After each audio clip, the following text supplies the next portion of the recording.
Today we're going to talk about mental slavery in a sense and how that relates to Michael Bloomberg and his rise in the polls and within like the Democratic community, especially in regards to African Americans as well.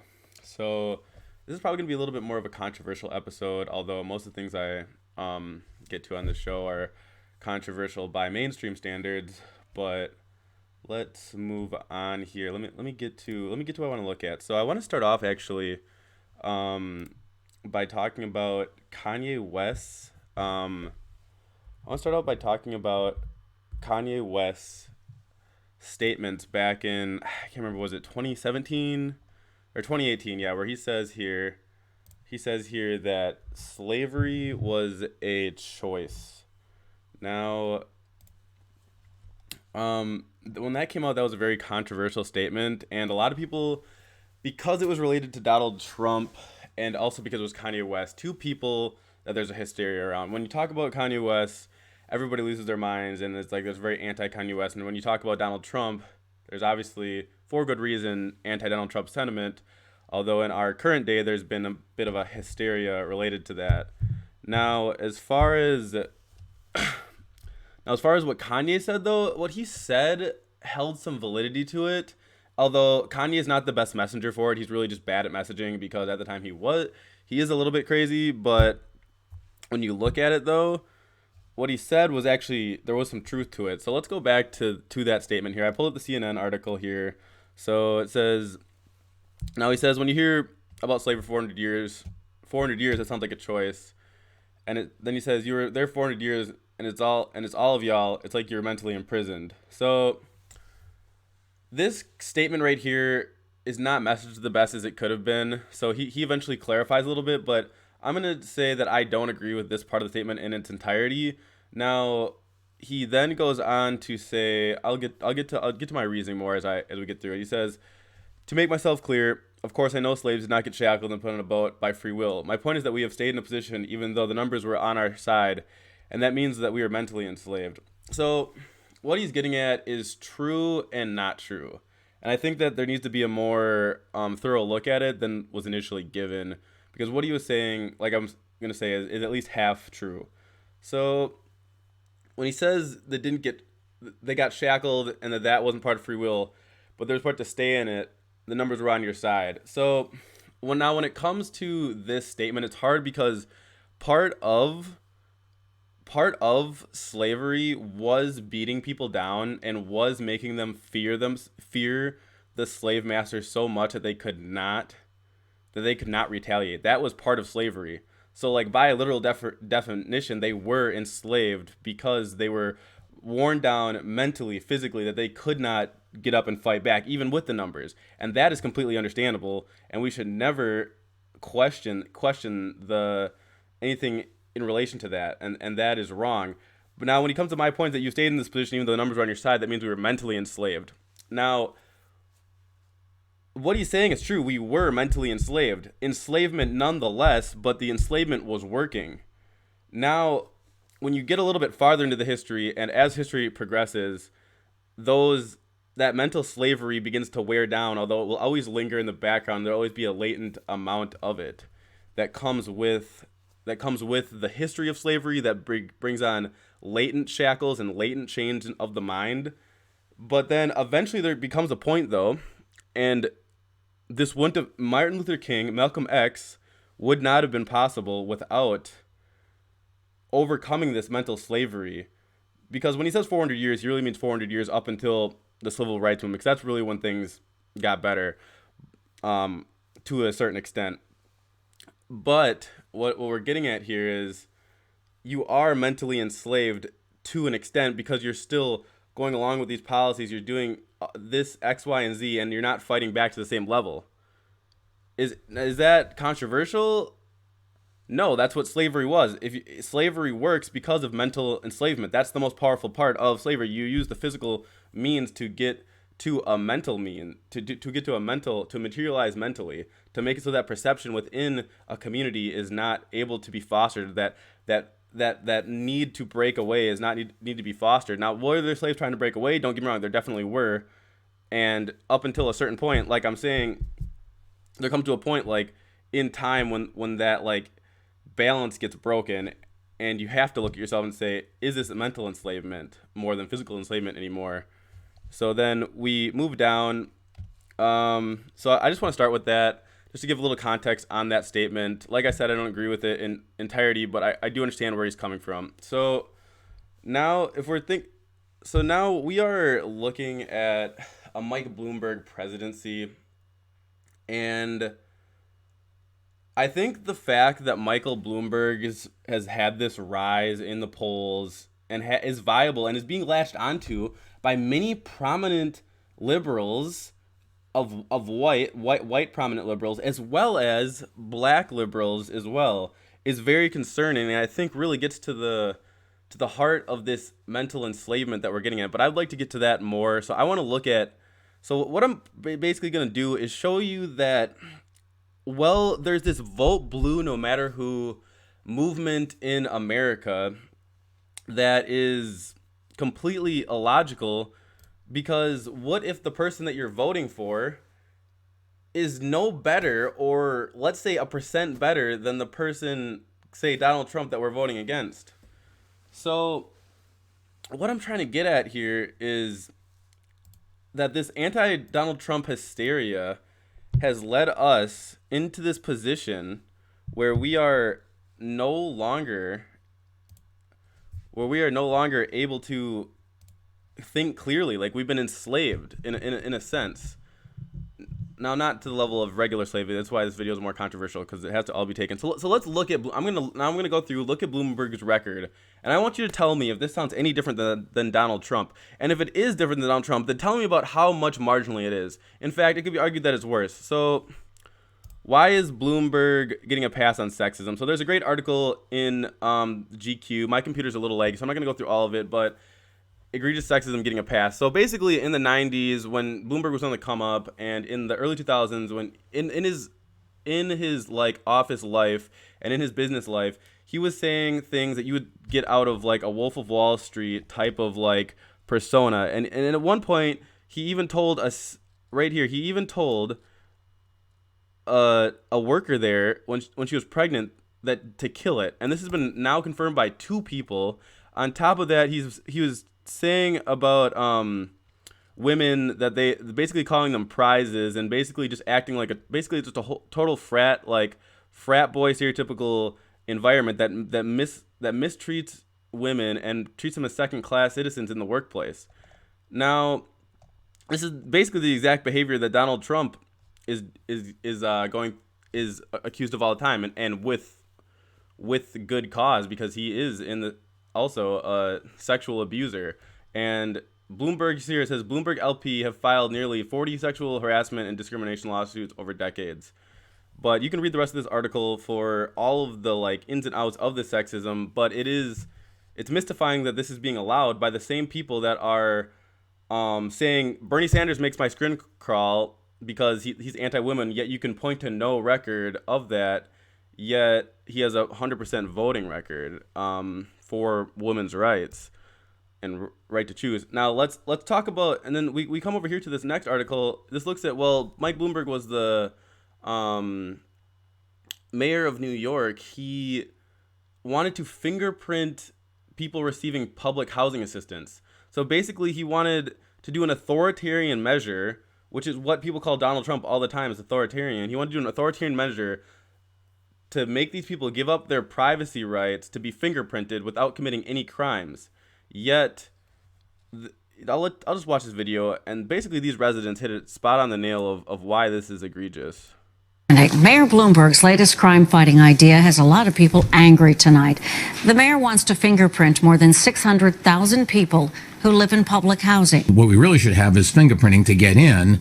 And of course, since there's an allegation that some of these apartments aren't occupied by the people who originally have the lease. That's like invasion of somebody's privacy or something. Why you want to fingerprint somebody? It's bad enough when you get arrested, you get fingerprinted. Why? For what? We live here. What? All these years, this is not jail. You want to prove you live here? All you got to do is ask to see the lease. Well, I don't think it's right. So Bloomberg needs to stop his mess. From Exactly right. All you need to do is see the lease. And this is just another authoritarian measure. And you say, oh, well, why shouldn't they be fingerprinted? Why aren't you fingerprinted? Why isn't every American fingerprinted? Because the authoritarian nature loses privacy rights. And this is especially concerning that it's against the weakest type of people, black and brown people, historically, who have been marginalized. On top of that, you're looking at and poor working class whites as well. So then we come over to historically. So now we come to this. Well, all this. Well, is he authoritarian? But is he at least economically different than Donald Trump? And when you get down to the nitty gritty of it, he's not any different economically than Donald Trump, because it makes sense that he's not any different, because he was a Republican. He was a Republican mayor. You have to remember that when he was the mayor, he was a Republican, and this was during the height of the Bush invasion of Iraq, defending all of that and being on that side. He was against Obama. So let's look at his economic policies and decide if this is the guy that you want running for the Democratic nomination. If you can even call this a Democratic nomination. Let's watch this. I, for example, am not in favor, have never been in favor of raising the minimum wage. I, for example, am not in favor of never. From the horse's mouth himself. This is 2015. 5 years ago, you're trying to tell me that back when Bernie was fighting for $15 minimum wage, which is now the gold standard of like politics, and should be higher now actually, but is the gold standard, and not one candidate is not running on $15 minimum wage, that we have Mike Bloomberg out here in 2015 saying that he was never in favor of even raising the minimum wage to $10 to any amount. He's just not for the minimum wage. Does that sound like the Democratic candidate that has worker rights in his best interest? I do not believe so. So then we go to this Unearthed by Benjamin Dixon, a great progressive commentator, talking about the stop and frisk policy in New York. Let's listen to this for a second. 95% of your murderers and murder victims fit one MO. You can just take the description, Xerox it, and pass it out to all the cops. They are male minorities, 15 to 21. That's true in New York. It's true in virtually every city.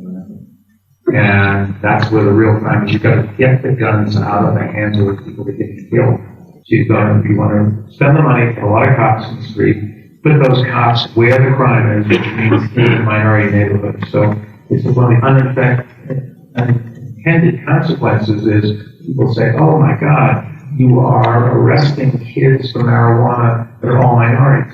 Yes, that's true. Why? Because we put all the cops in the minority neighborhoods. Yes, that's true. Why do we do it? Because that's where all the crime is. And the way you get the guns out of the kids' hands is to throw them up against the wall and frisk them. And then they say, oh, I don't want to get caught, so they don't bring the gun.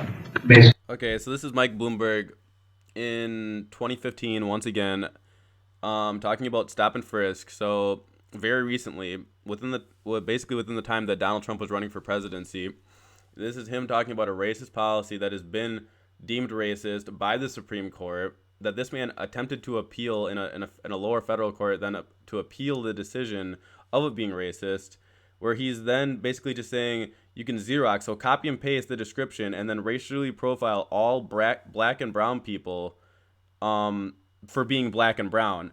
And what to do, and the way to solve issues of crime is not to eliminate poverty, is not to improve education, is not to improve economic means. It's to Xerox, in his words, Xerox these fuckers, copy and paste them, fucking tell all the cops to go into the neighborhoods and throw these motherfuckers up against the wall. And then you get the unintended consequence of, well, intended, because this guy is then arresting all these kids for marijuana. So then let's see what happens. Now that this kid has been arrested for marijuana, he is now in the criminal database. So now he has to go to probation and all this, or go to prison and all this other, or go to jail, probation, prison, whatever it is, that then interrupts his life of being able to be a successful person within the community.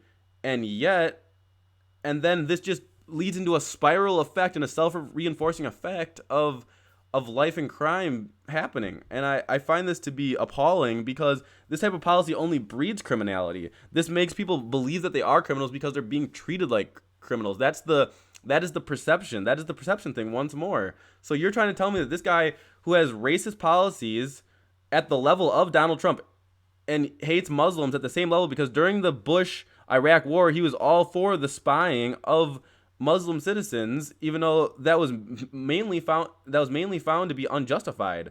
So this man is for the things that Donald Trump is for, which is policing black and brown people and treating them like an other. His economic policies are right wing in nature, and he's just as sexist as Donald Trump, but a little bit better at hiding it potentially. Okay, so what are we getting at? So then we go to Michael Bloomberg. Fearless journalism. We got it in The Intercept.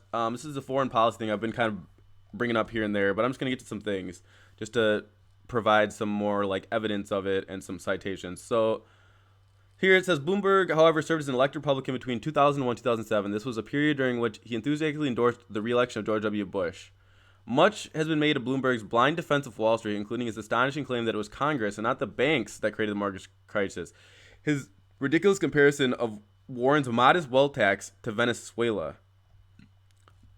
Bloomberg is an ardent free trader and champion of globalization. We will come back to what this means. This free trader and champion of globalization, what this means in terms of black and brown people around the world and neoliberalism as a whole. 3 years later, in March 2007, the then mayor of New York backed the Bush administration against congressional Democrats who were trying to set a timetable for withdrawal of U.S. troops from Iraq. Bloomberg called the proposed legislation irresponsible and untenable. In 2014, he states that Israel is entirely justified in attacking Gaza. He declared in 2014. This was seen as a moment that even Barack Obama called out this incident. So during the 2014 bombardment of Gaza, in which more than 500 Palestinian kids were killed, Bloomberg told CBS News that Israel cannot have a proportional response when fighting Hamas. Let's just pause there for a second. So this man is okay with killing kids, fucking a war crime, attacking civilians, kids, a hospital.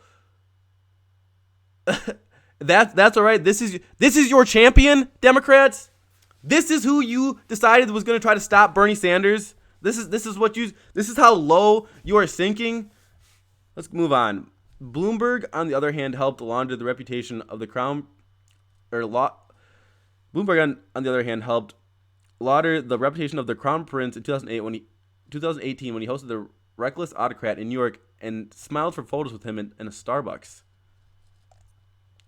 2 months ago, has any of this changed? This article came out in, I think, December of 2019. He said, 2 months ago, the former mayor sat down for an interview with the Saudi-owned newspaper Arab News and heaped praise in the economic and social reforms introduced by the Crown Prince and his father, King Salman, claiming that the Saudi royals had made progress and were going in the right direction, yet made no mention of Khashoggi's murder or any of the war crimes in Yemen.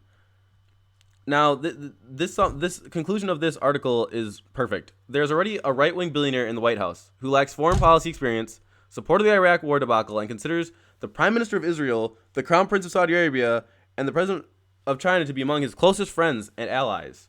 So, what the fuck is the body count we got right now? We got he's sexist as Donald Trump. His economic policies are no better than Donald Trump. He is a racist like Donald Trump, potentially more than Donald Trump, honestly. And he is a war criminal, he supports war criminals, supported Bush, and supports war criminals like the Saudi Arabian prince who has committed atrocities, like Benjamin Netanyahu, who has committed atrocities, and so on and so forth. So his foreign policy is even more atrocious than his domestic policy. So this is just a quick one. It says Democratic President candidate Michael Bloomberg said last year that legalized marijuana is perhaps the stupidest thing anybody has ever done. It's in Forbes. So this then comes back to it says here that it says locking up people for marijuana is dumb. He's changed his tune, but previously legalized marijuana was perhaps the stupidest thing anybody has ever done. Yet this man was out there. Yeah, legalized marijuana was the stupidest thing ever done. This only compounds with the stop and frisk policy, because if you were to legalize marijuana, then half of stop and frisk is illegal, is unconstitutional no matter what, but it became even worse because these people were getting criminal records for marijuana, but yet he says, while committing stop and frisk, that legalized marijuana is the stupidest thing ever, because what? Then what? Black and brown bodies are not ending up in your private prisons making profits? So let's then go on to what makes Michael Bloomberg an even bigger threat than Donald Trump is his ability, is his oligarchy and his attempt to do plutocracy. Now, say what you want about Donald Trump, and everything in here about Michael Bloomberg is also true of Donald Trump, but Donald Trump, while claiming to be a billionaire, he's probably close to a billionaire, if not just a little bit over. Who knows with Donald Trump with his lying and everything. It comes down to the fact that Donald Trump actually has like real followers, as Donald Trump then praised Bernie in the same way, saying that you have real followers. And Donald Trump does too. He actually has grassroots people donating to his campaign. Michael Bloomberg said, fuck it. I don't need anybody to donate to my campaign. I will commit oligarchy and establish the plutocracy in plain sight. And these motherfucking congressmen are going to allow it. So I'm going to go over this great thing by Blake Zeff. He goes over the Michael Bloomberg attempting to create a plutocracy, and this is astonishing, and this will get down to the mental slavery and the cowardice that is of these liberal whites, slave hands, as well as these House Negro, Toby-ass black people who are selling the souls of black people for their short-term benefits. So let's look at this for a second. It's a little long, so bear with me, but it's thorough. Shouts to Blake Zeff. The degree to which Michael Bloomberg is using his fortune to fundamentally alter and manipulate U.S. politics for his personal advantage extends way beyond ads. I've worked against him, covered him as a journalist, and worked with his top aides. Here's the playbook. Let's start with the endorsements background. Bloomberg was a GOP mayor, and Rudy Giuliani, whose police stopped innocent black men so often his tactics were ruled unconstitutional. So how did he possibly get key Democrat endorsements in NYC? Well, here is one way. A few weeks ago, the Rev. Calvin Butts III, influential pastor of the Abbasian, I'm fucking terrible at reading, Baptist Church in Harlem, came to a difficult decision, one he had wrestled with all summer. He would endorse William C. Thompson Jr., the city comptroller and a longtime friend and ally for mayor, as he promised Mr. Thompson last spring. Instead, he would endorse Mayor Michael R. Bloomberg. Bloomberg was furious at Mr. Thompson was furious at the betrayal, but what he did not know was that Bloomberg gave a $1 million donation to the church's development corporation, roughly 10% of its annual budget, with the implicit promise of more to come. What could I say to a man who was mayor and was supportive of a lot of programs that were important to me, Mr. Butt said in an interview before he endorsed Mr. Bloomberg. And then continues on, but come on, it's not like he can do that in this campaign. Sure, he's compiling a ton of random endorsements nationwide despite merely being a former mayor, but that's because they loved his soda ban or his speaking style. Bloomberg spent $2.2 million to elect Democrat Representative Mikey Sherrill and Haley Stevens, 4.5 for her to elect them, and then they endorse Bloomberg for president. In 2018, Mike spent $110 million to boost 24 candidates in Congress. Turns out giving people $2 million can be the start of a beautiful friendship. Then there are the mayors. What a grant from Bloomberg for new programs in your city. You may also see community groups back Mike's advocacy as mayor. Nonprofits supported him when he reversed a voter referendum on term limits. Authoritarian once again. He's getting rid of term limits and fingerprinting people. Can this be any more blatantly authoritarian? Jesus Christ. Anyway, as mayor, nonprofits supported him when he reversed voter referendum on term limits and made a backroom deal to help himself get a third term. How'd that happen, you ask yourself? The charity backing Michael Bloomberg third term got millions. This is from the New York Times. You may also see fewer critics bash Mike's candidacy than you'd expect. After changing parties from GOP to independent in 2007 as mayor, the local GOP rarely attacked anything he did. How did he manage to pull that off? I'll give you a million guesses. Bloomberg gives record $1 million to state Senate GOP. Forget endorsements. The campaign is grassroots support. Mike held events in various states recently and got huge crowds. They were clearly inspired the Mike will get it done energy, but this is probably didn't hurt either. So no surprise here, but Mike Bloomberg rally tonight in Philly is catered free wine too. Bribes, short-term profits. Their staff. Mike poaches talent away from other campaigns by giving folks huge salaries and perks, catered meals, etc. His money also led him hire more staff than all of his opponents combined, while grassroots campaigns have to run on $18 checks from Jima Milley. Michael Bloomberg's campaign staff get a MacBook Pro and iPhone 11 on the first day, and 3 catered meals a day. Well, this might sound like, oh, that's just him being generous. No, that's him trying to do short-term benefits to these people, so that then they will then turn around and assassinate the very people that they should be working for, their true constituencies. Mike's wealth even affects his rivals' fundraising. Using relationships with other rich donors, he personally asking them to sit the election out so his rivals can't raise cash, because having $61 billion to spend versus $20 million for the other Dems is too close for comfort. Bloomberg pressures wealthy donors not to open their checkbooks. He'll just leave this one here. Mike Bloomberg will pay you $150 to $1,000 to say nice things about him. That's just fucking cringy, and I'm sick and tired of you meme pages putting that bullshit out there. Fuck you. Okay, let's discuss the nonstop ads. Saturating the airwaves gives you the huge advantage of never-ending media coverage, which means rarely having to submit to interviews or scrutiny. If they want, they can make sure this will never happen again. Let's be honest. Ads also enable Mike to mislead voters without being corrected. One ad portrays him as Obama's BFF, even though Mike didn't back him in 2008 and barely did in 2012 when he scolded Obama for being partisan, divisive, and populist. Once again, this is how they do it. They will attack anybody as divisive and populist that they don't agree with. So that's why this Bernie Sanders is too fucking liberal to vote for, because they'll call him a socialist is bullshit. They call everybody a socialist. Calm down. That shit's getting old. You can only cry wolf so many times. Except for this time, there's a big bad wolf. Fucking Bernie Sanders. Let's go. The issues, not just that Mike's ads help him get his story out more. It's that they enable him to craft whatever story he wants. Blast it to every voter 1,000 times and bypass the media. And if the story takes creative license, oh well. How will viewers ever find out?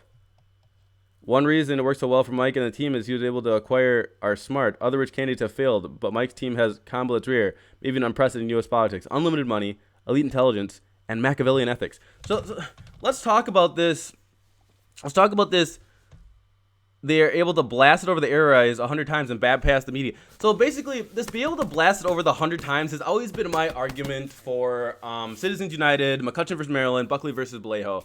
And why that these instances, if you're being consistent with them, the reason that you're not allowed to have money be unlimited speech and all of this is because this is not free speech. This is drowning other people's speech. Because at a point when you're just sitting there on a microphone blasting it at like subsonic levels of volume, you are then drowning out every other voice, thus eliminating their speech and only elevating yours. And this is why Citizens United is so important. And this is why this man being able to fund himself with $400 million already, and I'm sure it's going to be close to $1 billion by the time this campaign is over, is just atrocious. And another example is, how are you going to have a Democrat on your...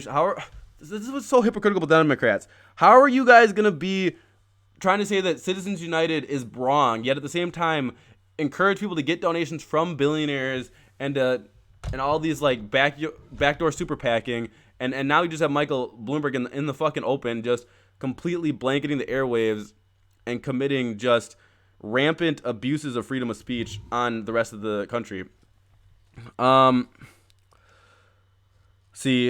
Positions him as a general election candidate, now evades discussion of Dem primary issues, where his record is talking Prince, one of the biggest GOP's donor ever, Mike, as a loyal Dem who wants to see Trump, his old golf pal, lose. So far, voters are lapping it up.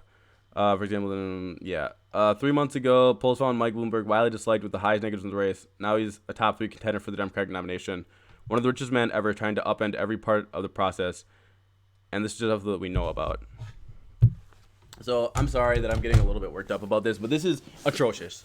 This is fucking atrocious. Anybody who claims to be a Democrat, if you vote for Mike Bloomberg, if you think Mike Bloomberg is any better than Donald Trump, you are sadly mistaken, and you have fallen into the trap of what Kanye West said. You are mentally enslaved, and this comes down to And I know that the problem really is with this kind of stuff is that that the working class in this country have been broken down by a capitalist system that has abused them for decades, and that they are starving for money, so that as soon as somebody starts offering you money, you're like, you want these short-term profits. And there's a litany of black caucus leaders that have endorsed Mike Bloomberg as well. Yet this man is decidedly just as bad as Donald Trump, yet you guys are going to go out there and endorse this fool. Talk to me about that. You are on the plantation right now, and I need you to fucking walk your ass off of it, because this ain't the same fucking shit anymore. You have some agency here. I know that the economic woes of poor people, and especially people of color, makes them certainly susceptible to these type of attacks. But you are a leader. If you are a black caucus leader, if you are a politician, you have gained power, and it's your responsibility to take care of the vulnerable community that you are representing, instead of shilling out for this fucking bastard. This is disgusting. You are the Toby from Django, helping to enslave the rest of your people. And you liberal white people out here, you fucking Karens, I'm sorry, I am fucking angry. You Karens, I'm sick and tired of this shit. We have these white liberals saying, they're saying, we want all these policies, like, you can't be racist, you can't be sexist. They've been weaponizing identity politics for ages. Yet the man comes in with the record of Donald Trump, but with less bravado. That's the only difference between this man, is he has less bravado than Trump, but he has the same terrible record of on race and sex and trans issues and every other issue, economic issues. There is no bright spot. This man was once a Republican, is donating to Republicans. Some of these Republicans helped get fucking Kavanaugh on the Supreme Court. This is the guy. This is the guy. What? Because he ran some ads that highlight everything, and he's now changing all his positions the second before he runs for president. And think about this. All of this was done to stop Bernie Sanders.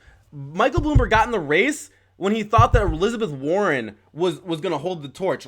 Elizabeth Warren then falls off, and then Bernie Sanders rises, and now you hear all this from Michael Bloomberg. Like, he was in it, but now he's hyping it up because he sees that Bernie Sanders is ready to take this nomination, that the working class is ready to take this nomination. And he comes out and is now trying to usurp this. And you have mainstream media, and just like in a previous video that I did where there was a commentator on MSNBC talking about something that he thought he would never see, is the party galvanize around Michael Bloomberg. Yet this is what we are seeing. We are seeing people endorse this man over short-term profits. Like, yes, these millions of dollars are nice for your charity in the short term, but that's exactly what they are. They're bribes. This is some shit. This is your fucking some house nigga ass shit where the master's like, I won't give you any more lashings this month, and I'll give you 2 more fucking meals a day if you fucking enslave the rest of these fucking, or you keep these other fucking blacks and browns in their fucking place. So this is atrocious, and I am just amazed that they are willing to sell their souls like this. Have some fucking gumption. Have some fucking moxie, okay? This is unacceptable. And anybody who vote blue, no matter who, this is what vote blue no matter who has done. That's what vote blue no matter who is. It's mental slavery. These are 2 wings of the same bird, yet they wanted you to believe, because Trump is such a fucking braggadocious fucking cockhead, that this dude, and he's so fucking, he's just so loud with everything that he does, that all the liberal, that's so annoying. It's just such a liberal fucking thing that this, oh no, Trump is loud with his racism. Good. I want to know what the fuck this dude is saying, because all those GOP fuckers like Mike Bloomberg are the same fucking person. So let's be honest about that. Let's be upfront with that. This vote new blue no matter who shit is fucked. Now, voting Pete Buttigieg is shit. He is in the fucking pockets of these billionaires. Voting Joe Biden, voting basically everybody in this bitch has got fucking Wall Street or some fucking industry wrapped around their fucking around them, coiling them up and infecting them. Now, but to an extent, you could at least argue even Pete fucking Buttigieg is better than fucking Donald Trump, I guess, in the short term of it. In the long term of it, that's a whole nother political game, the long game. This comes again to the Democrats and them fear-mongering so that everything is about short-term profits once more and not long-term gain. So what I'm saying is that that's a fucking bridge too far. This bridge is too fucking, that bitch is fucking wobbling out there, motherfucker. You are not gonna have me voting for fucking Mike Bloomberg, the fucking, a Republican candidate. What, because he's not Donald Trump? What, you think Mike Pence is better than Donald Trump? That's why this whole impeachment thing was retarded too. Why the fuck did we want Mike Pence running the country? It's Mike Pence. Now he's really gonna get down on the abortion boys. All right, all good white folks. Let's go out there and let's impeach Donald Trump and let's get Mike Bloomberg. Let's get. No, I'm done with you. I'm fucking done with that. I wanna look at a couple of other things here before I just start ranting even more. But just understanding that this is just politically incorrect, or politically not incorrect, but politically poor strategy for what the Democrats are doing. So let's fucking go to this. Let's see what Martin Luther King had to say about this. So this whole blue no matter who thing had to come down to gradualism and this theory of change that these Democrats have, that like nibbling around the edges will get you there. Nibbling around the edges will not get you there. When people said that we needed civil rights, you think they were nibbling around the edges? No, they were going against something that nobody thought could be done. When something big happens, the more you nibble around the edges, the more you allow the powers that be to create barricades within your progress. And they give you the illusion of progress while keeping you stagnant for the most part, or giving you minimal gains. So I want to look at some Martin Luther King quotes and that talks about this. And it talks about why these Democrats, who are just so afraid of Trump allegedly, are doing what they're doing. These white liberals, this is what Martin Luther King was talking about. Martin Luther King was talking about the same thing that Kanye West was talking about. He was talking about mental slavery. He's talking about getting up in the times when it's hard. He's talking about not being complacent. He's talking about all these things. So let's read some quotes. The ultimate measure of a man is not where he stands in the moments of comfort and convenience, but where he stands at times of challenge and controversy. The ultimate tragedy is not the oppression and cruelty by the bad people, but the silence over that by good people. That's basically saying the mental slavery that was ensued. So that is the ultimate tragedy, is the fact that Michael Bloomberg has this money and this power, which I admit. So I understand why people are falling for this game, but it's time for us to stand up. We have the numbers, and I will not be mentally enslaved. I am not mentally enslaved. I implore all of my brothers and sisters to not be mentally enslaved. White, black, brown, gay, straight, fucking otherwise, fucking X, Y, and Z. I need you to fucking stand up. In the end, we will remember not the words of our enemies, but the silence of our friends. Remember that. Remember that. When these people are, when it was the GOP that was pushing up against us and Trump, it's not gonna be that. It's gonna be these white liberals that went into the voter booth and voted their conscience away with Mike Bloomberg. Because, damn it, we got to get rid of that orange bastard and ensure that oligarchy and plutocracy has now been given the blueprint. That's what Mike Bloomberg is, the blueprint of plutocracy. He who passively accepts evil is much involved as he who helps it to perpetuate it. He who accepts evil without protesting against it is really cooperating with it. So that is the fucking essence of this whole podcast. I'll repeat it. He who passively accepts evil is much involved in it as he who helps to perpetuate it or perpetrate it. He who accepts evil without protesting against it is really cooperating with it. So remember that this is what the slow death knell of gradualism is. This whole fucking faux phony ideas that are being perpetrated. So I want to go to a philosophical article by somebody named Tommy Curry. He's a good philosopher. This is probably my favorite article by him. It's the first article I got introduced by him, and the crux of it's called "Back to the Woodshed: Post-Education Imperial Pedagogy." I'm fucking terrible at reading. And post-racial mythology under the reign of Obama. I'm sorry. It's been a long day. But let's go to a few highlighted things. And basically it's about how Brown versus the Board of Education was a victory for liberals, but not so much as a victory for the blacks because it was miseducating them. It's basically the crux of it, and how Obama then was another instance where the liberals could scream about the change that was happening, but really it was a hollow victory. So here, this kind of talks about what I'm trying to get at with why I think the black leaders need to stand up to Mike Bloomberg. and why I think that there needs to stop being this coonery in relation to Mike Bloomberg. With desegregation and the promise of equality, that sacred ideal of conferred to the blacks as reward for their loyalty to the American state and its foreign endeavors was a pyrrhic victory. On the one hand, blacks became citizens, but on the other, they became complicit capitalists, duty-bound exploiters of the dark races abroad, but impoverished at home. A condition they hoped the political designation of citizen would slowly improve, raising them from laborer to capitalist owner. So this is really sums up a lot of my thoughts, is that what's happening right now is that people are giving up, are trying to get short-term profits, and are trying to get ahead in this capitalistic system to only eschew the rights of their fellow black brethren that are going to be infected by a man with authoritarian regime who wants to do stop and frisk and who wants to implement a plutocracy. And you saw those fucking Palestinian comments about the 500 dead children. You saw how he's okay with the Prince Saudi Arabia and all of his foreign policy, and how he's going to allow the darker races abroad to be hurt. This has always been a thing, and this is why Elizabeth Warren was so much worse than Bernie Sanders. Her foreign policy is essentially that establishment person. And so that's, again, another thing that irritates me, is that these liberal whites want to say that these people are the same when no. One is trying to tackle systemic issues, and one is is shifting the direction of the way the capital is flowing from, and allowing us to then be the people that are owners, in a sense, that are the plantation masters, that are allowing other black and brown people to die. And that's what Michael Bloomberg is. He is a phony victory that gives short-term profits to people. Like I said, with his strategy, only these are short-term profits then used to impoverish us later down the line, or keep us impoverished for longer, and at the same time hurt darker races abroad. So I'm going to continue on.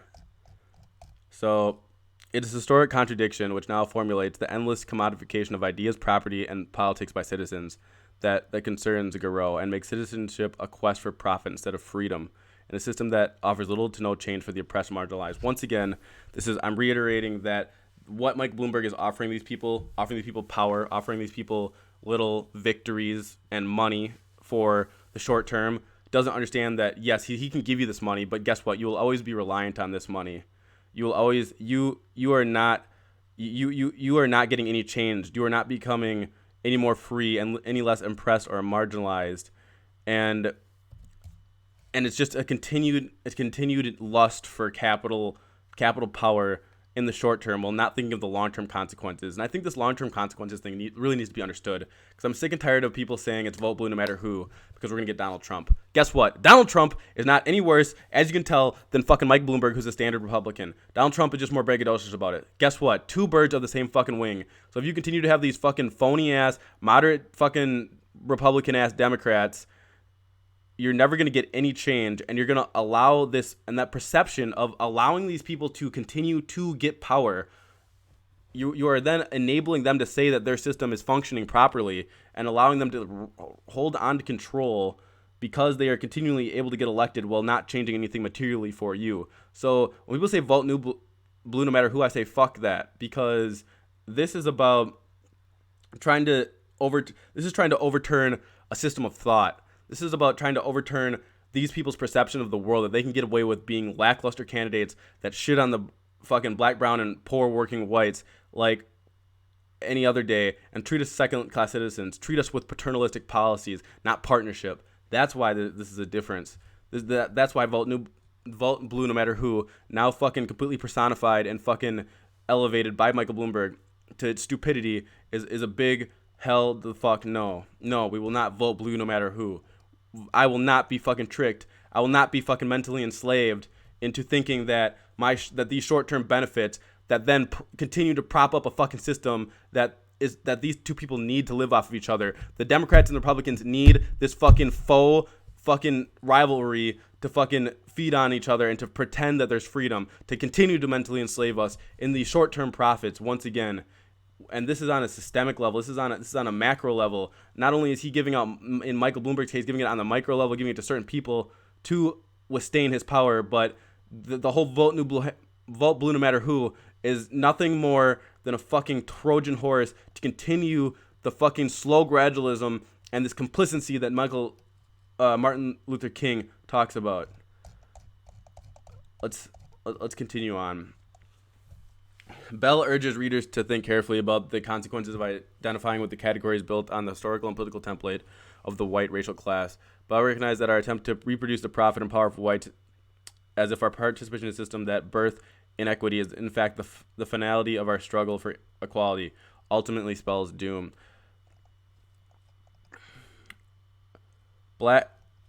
Bell's caution not only arrests our seemingly intuitive notions of equality, but also allows us to see that the markers of power, profit, and citizenship denied to blacks abroad because of racism are not in fact the substance of humanity, but the sacrifices used to deny that the other racial groups are in fact human. So this gets on to, this basically comes in, and this article basically is about, that sums it up, is we will not be sold off, and we will not be bribed into gaining power in one system because we get power in a system that continually deprives people like us and other people in general. That this is not, that these short-term profits, and you black leaders out here, black leaders, fuck that. Fucking black coon ass motherfuckers is what you are. Y'all need to understand, you need to stop selling the souls and pretending like this is the end of reality, that this capitalist system that we are in is the end of all that there is, that there is nothing more for us, that there is no unity, that there is no solidarity within our own people. Have some fucking solidarity and stop fucking trying to emulate these white people and their power. Stop that. You are mentally, this comes back to that Kanye quote, and that's why I say it. Michael Bloomberg has exposed that that these people are mentally enslaving us through liberal whites as their speakerheads, and then these complicit blacks that turn into Tobies from Django to keep the rest of us poor, black and brown and working class whites down. Now, and that's all I got to say about this video. This video's gone a really long time, and I hope that you made it through it, and I hope that you understand each point that I'm trying to make is, and essentially the point is that allowing plutocracy to get its stranglehold officially on America, like it already hasn't been, but officially on America, while putting in a person that has all the same racist policies, sexist policies, terrible economic policies as Donald Trump, because he's not Donald Trump, that hysteria makes you mentally enslaved. Because you're so afraid of Donald Trump, because you're so afraid of something, and your perception of the world is so skewed and has been skewed, you've now been feared into viewing the world this way. And you've been feared into allowing an oligarch like Bloomberg to try to take power, and to let his short-term profits that he's able to offer you because he's a fucking billionaire to handle. And that's another thing I want to say. We are trying to make it so there's no system where we don't have to have some billionaire come, the 8th richest man in the world, come in and then hold the stranglehold and hold us by our fucking balls and say, hey, bud, here's a bunch of bribes, so I'm going to control the world. No, we're trying to implement a system that does not allow for that to happen anymore. So stop, and the Democrats should be fucking ashamed, and stop fucking using Citizens United's name ever again. I'm sick and tired of that. So that's what I got to say, guys. I'm going to keep going on forever if I don't end this now. So thanks for tuning in. This video has been a long time coming. I had some technical difficulties. My computer's a little slow. Had a bad couple days, but now I'm here. We got this in. I thought this episode was really good. It's really long, but I think it deserved to be. Thanks for tuning in. Like, share, subscribe, all of that good shit. And I got SoundCloud up. I got Spotify. I got all this shit. So thanks for tuning in, guys.